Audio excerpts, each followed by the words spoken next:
The Life and Adventures of Robinson Crusoe by Daniel Dafoe. Chapter 10. Tames Goats.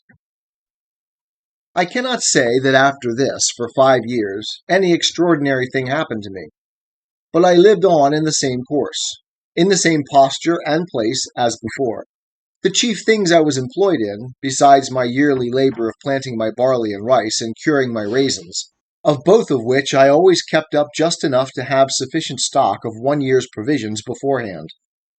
I say, besides this yearly labor, and my daily pursuit of going out with my gun, I had one labor, to make a canoe, which at last I finished, so that by digging a canal to it of 6 feet wide and 4 feet deep, I brought it into the creek, almost half a mile. As for the first, which was so vastly big, for I made it without considering beforehand, as I ought to have done, how I should be able to launch it. So, never being able to bring it into the water, or bring the water to it, I was obliged to let it lie where it was as a memorandum to teach me to be wiser the next time. Indeed, the next time, though I could not get a tree proper for it, and was in a place where I could not get the water to it at any less distance than, as I have said, near half a mile, yet, as I saw it was practicable at last, I never gave it over, and though I was near 2 years about it, yet I never grudged my labor, in hopes of having a boat to go off to sea at last. However, though my little periagua was finished, yet the size of it was not at all answerable to the design which I had in view when I made the first. I mean of venturing over to the terra firma, where it was above 40 miles broad. Accordingly, the smallness of my boat assisted to put an end to that design, and now I thought no more of it. As I had a boat, my next design was to make a cruise round the island. For as I had been on the other side in one place, crossing, as I have already described it, over the land, so the discoveries I made in that little journey made me very eager to see other parts of the coast. And now I had a boat, I thought of nothing but sailing round the island. For this purpose, that I might do everything with discretion and consideration, I fitted up a little mast in my boat, and made a sail too, out of some of the pieces of the ship's sails which lay in store, and of which I had a great stock by me. Having fitted my mast and sail, and tried the boat, I found she would sail very well. Then I made little lockers, or boxes, at each end of my boat, to put provisions, necessaries, ammunition, etc., into, to be kept dry, either from rain or the spray of the sea. And a little, long, hollow place I cut in the inside of the boat, where I could lay my gun, making a flap to hang down over it to keep it dry. I fixed my umbrella also in the step at the stern, like a mast, to stand over my head and keep the heat of the sun off me like an awning. And thus I every now and then took a little voyage upon the sea, but never went far out, nor far from the little creek. At last, being eager to view the circumference of my little kingdom, I resolved upon my cruise, and accordingly I victualled my ship for the voyage, putting in 2 dozen of loaves, cakes I should call them, of barley bread, an earthen pot full of parched rice, a food I ate a good deal of, a little bottle of rum, half a goat, and powder and shot for killing more, and 2 large watchcoats, of those which, as I mentioned before, I had saved out of the seamen's chests. These I took, one to lie upon, and the other to cover me in the night. It was the 6th of November, in the 6th year of my reign, or my captivity, which you please, that I set out on this voyage, and I found it much longer than I expected, for though the island itself was not very large, yet when I came to the east side of it, I found a great ledge of rocks lie out about 2 leagues into the sea, some above water, some under it, and beyond that a shoal of sand, lying dry half a league more, so that I was obliged to go a great way out to sea to double the point. When I first discovered them, I was going to give over my enterprise, and come back again, not knowing how far it might oblige me to go out to sea, and above all, doubting how I should get back again. So I came to an anchor, for I had made a kind of anchor with a piece of broken grappling which I had got out of the ship. Having secured my boat, I took my gun and went on shore, climbing up a hill, which seemed to overlook that point where I saw the full extent of it and resolved to venture. In my viewing the sea from that hill where I stood, I perceived a strong, and indeed a most furious current, which ran to the east, and even came close to the point, and I took the more notice of it because I saw there might be some danger, that when I came into it I might be carried out to sea by the strength of it, and not be able to make the island again. And indeed, had I not got first upon the hill, I believe it would have been so, for there was the same current on the other side of the island, only that it set off at a further distance, and I saw there was a strong eddy under the shore, so I had nothing to do but to get out of the first current, and I should presently be in an eddy. I lay here, however, 2 days, because the wind blowing pretty fresh at east-southeast, and that being just contrary to the current, made a great breach of the sea upon the point, so that it was not safe for me to keep too close to the shore for the breach, nor to go too far off because of the stream. The third day, in the morning, the wind having abated overnight, the sea was calm, and I ventured. But I am a warning to all rash and ignorant pilots, for no sooner was I come to the point, when I was not even my boat's length from the shore, but I found myself in a great depth of water, and a current like the sluice of a mill. It carried my boat along with it with such violence, that all I could do could not keep her so much as on the edge of it, but I found it hurried me farther and farther out from the eddy, which was on my left hand. There was no wind stirring to help me, and all I could do with my paddles signified nothing.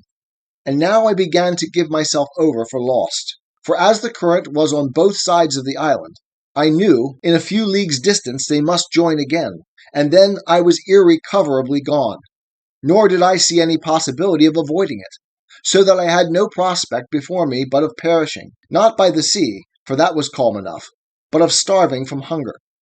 I had, indeed, found a tortoise on the shore, as big almost as I could lift, and had tossed it into the boat, and I had a great jar of fresh water, that is to say, one of my earthen pots. But what was all this to being driven into the vast ocean, where, to be sure, there was no shore, no mainland or island, for 1,000 leagues at least? And now I saw how easy it was for the providence of God to make even the most miserable condition of mankind worse. Now I looked back upon my desolate, solitary island as the most pleasant place in the world, and all the happiness my heart could wish for was to be but there again. I stretched out my hands to it with eager wishes. "O happy desert," said I shall never see thee more. O miserable creature, whither am going?" Then I reproached myself with my unthankful temper, and that I had repined at my solitary condition. And now what would I give to be on shore there again? Thus we never see the true state of our condition till it is illustrated to us by its contraries, nor know how to value what we enjoy, but by the want of it. It is scarcely possible to imagine the consternation I was now in, being driven from my beloved island, for so it appeared to me now to be, into the wide ocean, almost 2 leagues, and in the utmost despair of ever recovering it again.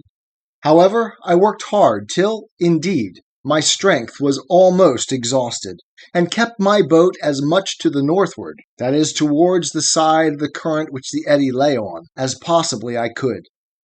When about noon, as the sun passed the meridian, I thought I felt a little breeze of wind in my face, springing up from the south-southeast. This cheered my heart a little, and especially when, in about half an hour more, it blew a pretty gentle gale. By this time I had got a frightful distance from the island, and had the least cloudy or hazy weather intervened, I had been undone another way too, for I had no compass on board, and should never have known how to have steered towards the island, if I had but once lost sight of it. But the weather continuing clear, I applied myself to get up my mast again, and spread my sail, standing away to the north as much as possible to get out of the current. Just as I had set my mast and sail, and the boat began to stretch away, I saw even by the clearness of the water some alteration of the current was near. For where the current was so strong the water was foul, but perceiving the water clear, I found the current abate, and presently I found to the east, at about half a mile, a breach of the sea upon some rocks. These rocks I found caused the current to part again, and as the main stress of it ran away more southerly, leaving the rocks to the northeast, so the other returned by the repulse of the rocks and made a strong eddy, which ran back again to the northwest, with a very sharp stream. They who know what it is to have a reprieve brought to them upon the ladder, or to be rescued from thieves just going to murder them, or who have been in such extremities may guess what my present surprise of joy was, and how gladly I put my boat into the stream of this eddy. And the wind also freshening, how gladly I spread my sail to it, running cheerfully before the wind, and with a strong tide of eddy underfoot. This eddy carried me about a league on my way back again, directly towards the island, but about 2 leagues more to the northward than the current which carried me away at first, so that when I came near the island I found myself open to the northern shore of it, that is to say, the other end of the island, opposite to that which I went out from. When I had made something more than a league of way, by the help of this current or eddy, I found it was spent, and served me no further.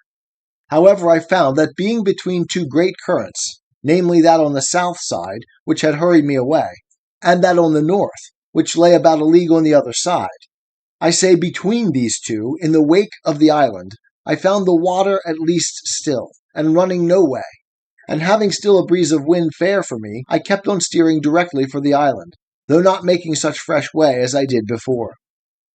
About 4 o'clock in the evening, being then within a league of the island, I found the point of the rocks which occasioned this disaster stretching out, as is described before, to the southward, and casting off the current more southerly had, of course, made another eddy to the north, and this I found very strong, but not directly setting the way my course lay, which was due west, but almost full north. However, having a fresh gale, I stretched across this eddy, slanting northwest, and in about an hour came within about a mile of the shore, where, it being smooth water, I soon got to land.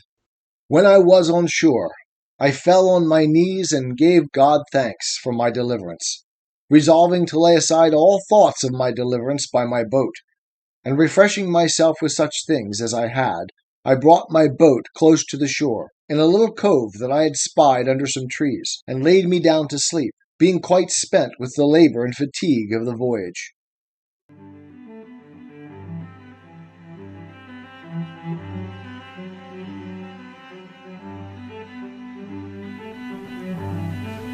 I am a Christian, with the searching and skeptical mind of an atheist.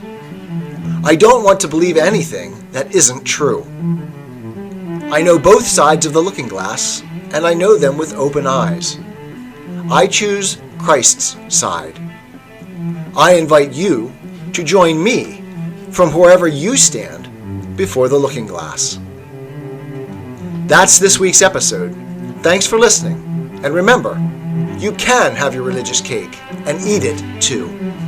You can have reason, respect for science, a 21st century worldview, and be a Christian.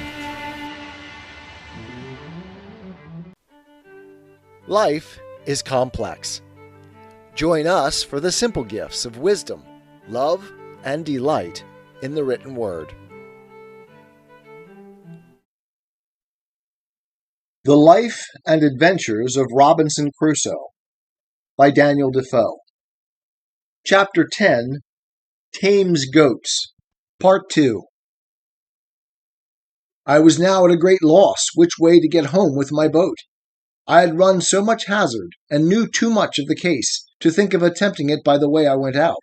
And what might be at the other side, the west side, I knew not, nor had I any mind to run any more ventures. So I resolved on the next morning to make my way westward along the shore, and to see if there was no creek where I might lay up my frigate in safety, so as to have her again if I wanted her. In about 3 miles or thereabouts, coasting the shore, I came to a very good inlet or bay, about a mile over, which narrowed till it came to a very little rivulet or brook, where I found a very convenient harbor for my boat, and where she lay as if she had been in a little dock made on purpose for her. Here I put in, and having stowed my boat very safe, I went on shore to look about me, and see where I was. I soon found I had but a little passed by the place where I had been before, when I travelled on foot to that shore. So taking nothing out of my boat but my gun and umbrella, for it was exceedingly hot, I began my march, The way was comfortable enough after such a voyage as I had been upon, and I reached my old bower in the evening, where I found everything standing as I left it, for I always kept it in good order, being, as I said before, my country house. I got over the fence and laid me down in the shade to rest my limbs, for I was very weary, and fell asleep. But judge you, if you can, that read my story. What a surprise I must be in when I was awaked out of my sleep by a voice calling me by my name several times. Robin, Robin, Robin Crusoe, poor Robin Crusoe. Where are you, Robin Crusoe? Where are you? Where have you been? I was so dead asleep at first, being fatigued with rowing or part of the day, and with walking the latter part, that I did not wake thoroughly, but dozing thought I dreamed that somebody spoke to me. But as the voice continued to repeat, Robin Crusoe, Robin Crusoe, at last I began to wake more perfectly, and was at first dreadfully frightened, and started up in the utmost consternation. But no sooner were my eyes open, but I saw my Paul sitting on top of the hedge, and immediately knew that it was he that spoke to me, for just in such bemoaning language I had used to talk to him and teach him, and he had learned it so perfectly that he would sit upon my finger, and lay his bill close to my face and cry, Poor Robin Crusoe! Where are you? Where have you been? How came you here? And such things as I had taught him. However, even though I knew it was the parrot, and that indeed it could be nobody else, it was a good while before I could compose myself. First, I was amazed how the creature got thither, and then how he should just keep about the place and nowhere else. But as I was well satisfied it could be nobody but honest Paul, I got over it, and holding out my hand and calling him by his name, Paul, the sociable creature came to me, and sat upon my thumb as he used to do, and continued talking to me. Poor Robin Crusoe! And how did I come here? And where had I been? Just as if he had been overjoyed to see me again. And so I carried him home along with me. I had now had enough of rambling to sea for some time, and had enough to do for many days to sit still and reflect upon the danger I had been in.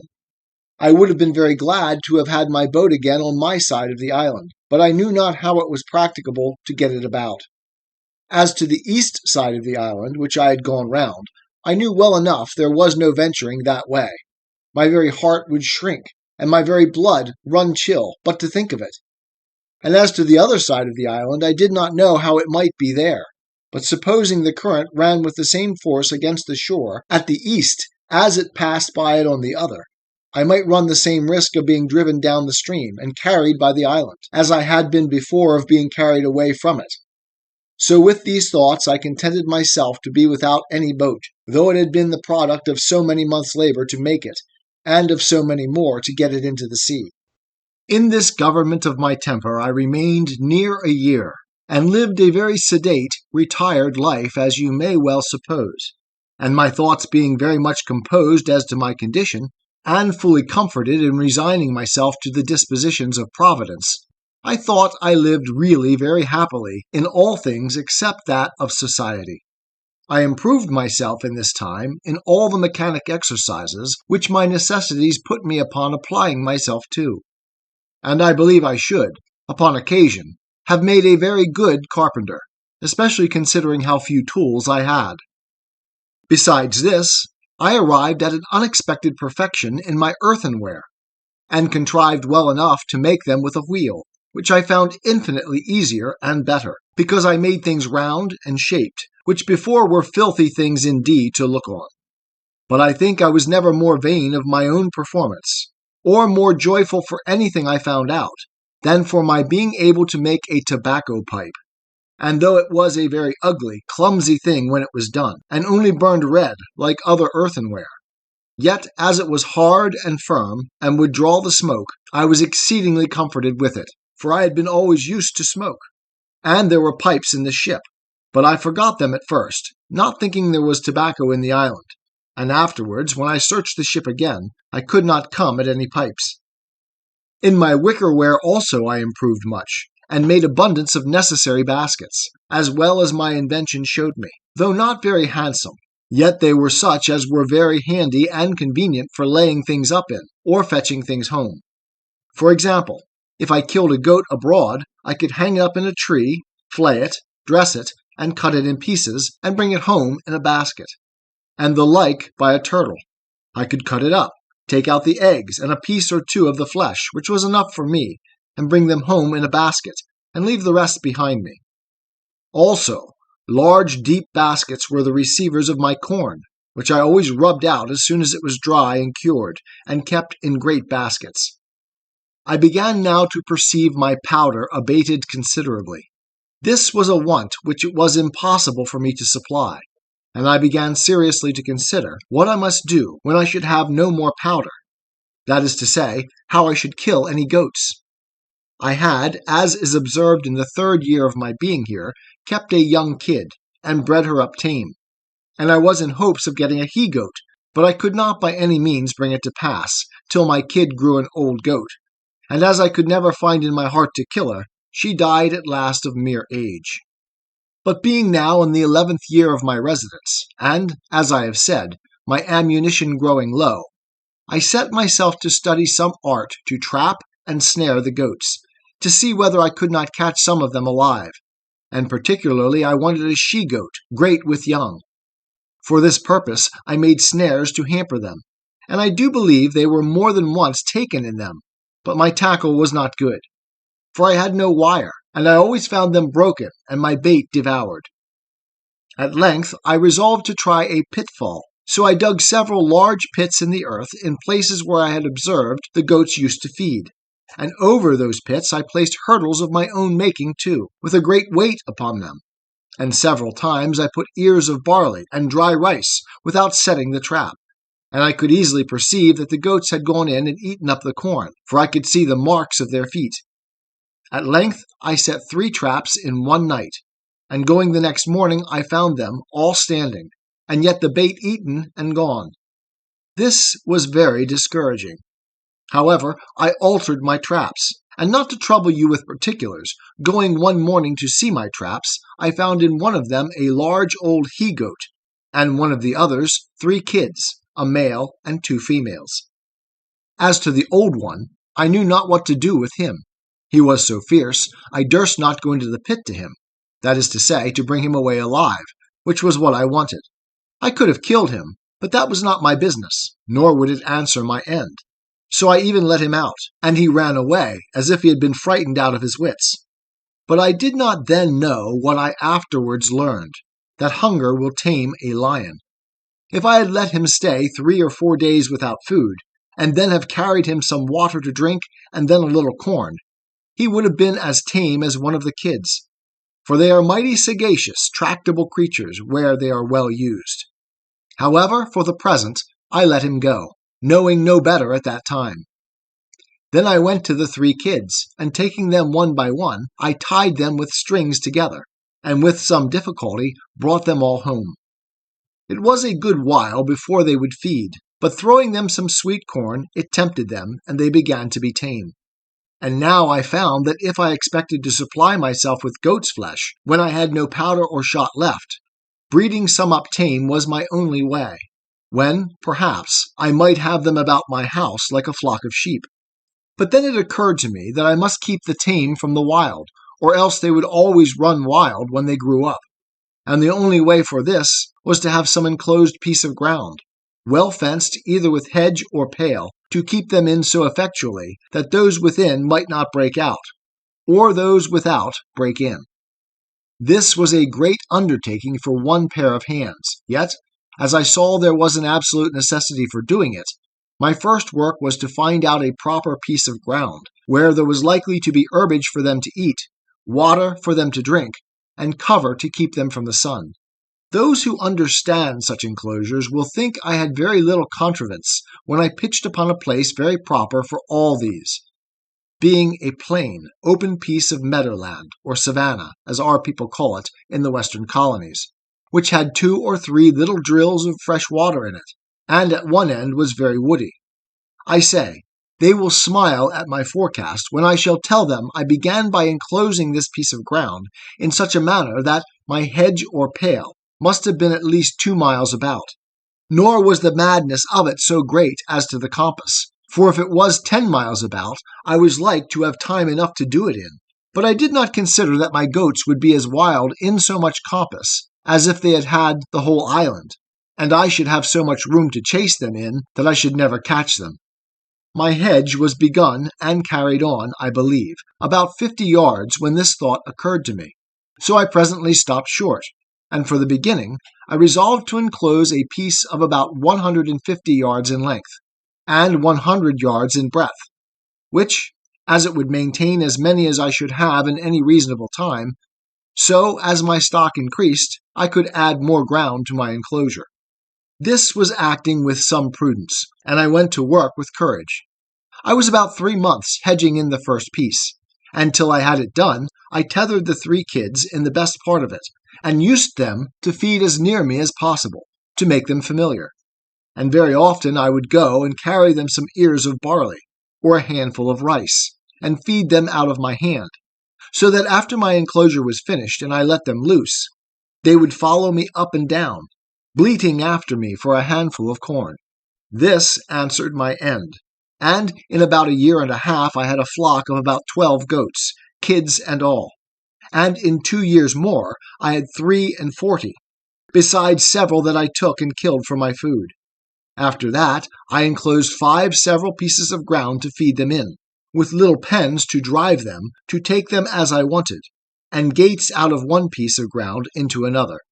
But this was not all, for now I not only had goat's flesh to feed on, when I pleased, but milk too, a thing which, indeed, in the beginning, I did not so much as think of, and which, when it came into my thoughts, was really an agreeable surprise, for now I set up my dairy, and had sometimes 1 gallon or 2 of milk in a day.